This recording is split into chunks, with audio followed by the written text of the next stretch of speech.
able to get Danny in a good defensive position and maintain that defensive position for longer periods of time while going uphill. So again, we're recruiting these muscles in a very sport-specific fashion, but we're recruiting them 2 to 3 times harder and faster than we would doing it on normal ground. We start with inclines between, we go about every 2.5%. We start at 2.5%, then 5%, then 7%, then 10%, and work our way up every 2.5 to 5%.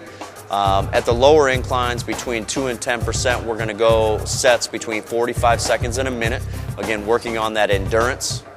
And then as we build up and go higher, we're going to increase the speeds and decrease the time on the treadmill to elicit different energy systems and to make it more specific to a sprint. The idea is that between incline 0 and 20%, all the leg muscles are activated evenly, but at inclines over 20%, we're exclusively using the quads.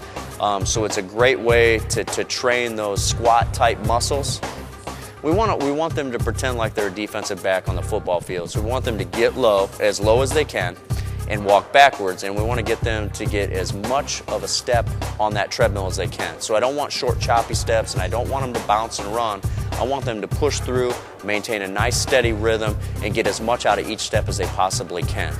You know, the sets will vary from 6 sets to 20 or 30 sets depending on what we're really trying to work on and the length of the sets that are being performed.